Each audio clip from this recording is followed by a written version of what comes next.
Hi అండి, welcome back to my channel. నేను మీకు కల్పనానండి. ఈరోజు అయితే నేను ఒక మంచి స్వీట్ దోశ చూపిస్తున్నానండి. స్వీట్ అంటే దోశ అండి. మనకి ఇంట్లో ఏమైనా తినాలనిపించినప్పుడు, ఇంట్లో లేనప్పుడు ఇలా ఇన్స్టెంట్గా చేసేసేవచ్చు. ఒక గోధుమ పిండి బెల్లం ఉండిందంటే టీ దోశ చాలా బాగుంటుందండి. కమ్మగా నెయ్యి వేసి కాల్చుకుంటే. చూసేద్దామా ఎలా చేయాలో? చూడండి, గిన్నె కానీ ఇలాంటి బౌల్ కానీ తీసుకోండి. ఇప్పుడు గోధుమ పిండి జల్లెడ పట్టేసుకున్నానండి. నేను దీంట్లో వేసేసుకొని కొద్దిగా సాల్ట్ వేసుకున్నాం అండి. కొంచెం సాల్ట్ వేసుకున్నాం అంటే చిటికెడు మనకి స్వీట్ అనేది తీపు బాగా కంట్రోల్ అవుతుంది, టేస్ట్ కూడా బాగుంటుంది. ఇప్పుడు ఒకసారి కలిపేసుకొని నేను బెల్లం పొడి అండి, 1 కప్పు గోధుమ పిండి వేసాను కదా, 1/2 కప్పు బెల్లం పొడి మనకి తీపు కరెక్ట్గా సరిపోతుందండి. ఇలా వేసేసుకొని దీన్ని కూడా ఇలా బాగా కలిపేసుకోవాలండి. ముందు కలిపేసుకొని మనం తర్వాత వాటర్ పోసుకోవాలి.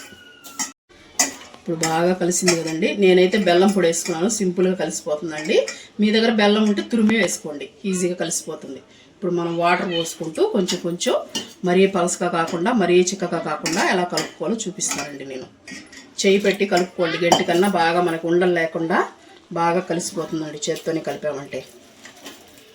నెయ్యి వేసుకొని కాల్చుకొని తింటే సూపర్గా ఉంటుందండి. ఎన్ని స్వీట్లు ఉన్న దీని ముందర బలాదూర్ అనిపిస్తుంది, అంత బాగుంటుంది. చూసారా, ఇలా కలుపుకుంటే మనకు ఉండలు అనేది లేకుండా ఉంటాయండి.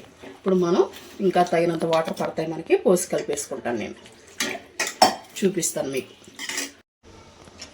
చూడండి, ఇలాగా మనకి ఇలాగుంటే సరిపోతుందండి. చూస్తున్నారు కదా. ఇప్పుడు మనం దీంట్లో కొంచెం సోడా వేసుకుందామండి, ఎక్కువ అవసరం లేదు. ఇదిగోండి సోడా వేసుకొని దీంట్లో కొద్దిగా వాటర్ పోసుకుందాం. సోడా కరగేదని వరకు వేసుకొని బాగా కలిపేసుకోవాలండి. సోడా దీంట్లో బెల్లం పొడి కాబట్టి మనకి తొందరగా కరిగిపోయిందండి. బెల్లం అయితే కొంచెం సేపు కలుపుకున్నామంటే ఒక 5 నిమిషాల పాటు కరిగిపోతుంది. ఇప్పుడు మనకి పిండి రెడీ అయిపోయిందండి. ఇదిగోండి ఇలాగా. ఇప్పుడు మనం దోశలు వేసేసుకున్నాం. చూడండి, పెనం పెట్టేసుకొని పెనం హీట్ అయిన తర్వాత మనకి 2 గంటలు వేసుకుంటున్నానండి. నేను చిన్న గంట కాబట్టి 2 గంటలు వేసుకుంటున్నాను. పెద్దదైతే ఒకటి వేసుకోండి. ఇలాగా దోశలు ఎలా కావాలంటే అలా వస్తాయండి. మనకి బాగా కాలనివ్వాలి. మనం మీడియంలో పెట్టుకోవాలండి. బెల్లం వేసాం కదా, కొంచెం స్మూత్గా ఉంటుంది. హైలో పెట్టద్దు, మీడియంలో పెట్టుకుందాం.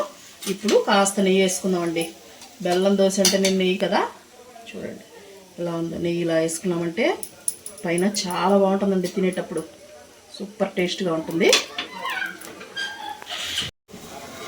చూడండి, స్లోగా ఇలా కాల్ చేసుకోవాలి. స్మూత్గా ఉంటుందండి, జాగ్రత్తగా తీసుకోండి. చూస్తున్నారా ఎలా వచ్చిందో? యువతలు కూడా బాగా కాల్ చేసుకొని తీసేసుకోవడమేనండి. మీడియంలో పెట్టుకుంటే ఇలా మంచి కలర్ వస్తుంది. ఎక్కువ పెట్టామనుకోండి మాడిపోతుంది, బెల్లం కాబట్టి ఈజీగా మాడిపోతుందండి. ఇప్పుడు మనం తీసేసుకుందాం. చూస్తున్నారు కదా ఎలా ఉందో. ఇంకో దోశ కూడా వేసేసుకున్నాను. చూడండి, అన్నీ వేసేసుకున్నాను. నేను చూడండి లావు తీసుకున్నాను. చిన్నప్పుడు మా అమ్మ ఇలా పలసంగా వేస్తే తిన్నట్టుండేది లేదండి. ఇలా లావుగా వేసుకుంటేనే నాకు తిన్నట్టుంటుంది. మీలో ఎంతమందికి ఇష్టం అండి? చూసారు కదా, ఇలా దిబ్బ రొట్టెలాగా వేసుకోవడం ఇష్టం. స్టవ్ ఆఫ్ చేసేసుకొని ఇప్పుడు దీన్ని కూడా వేసేసుకున్నాం. చూడండి, చూసారు కదా, గోధుమ పిండి బెల్లంతో తీదేసండి. చాలా సింపుల్గా అయిపోతుంది. మనకి ఇంట్లో ఎప్పుడైనా స్వీట్ తినాలనిపించినప్పుడు ఇలా చేసేసుకోండి. సరేనండి, ఇవాళ వీడియో అయితే ఇదేనండి. మీకు కానీ నచ్చినట్టయితే లైక్ చేసి మన ఛానల్ని సబ్స్క్రైబ్ చేసుకోండి.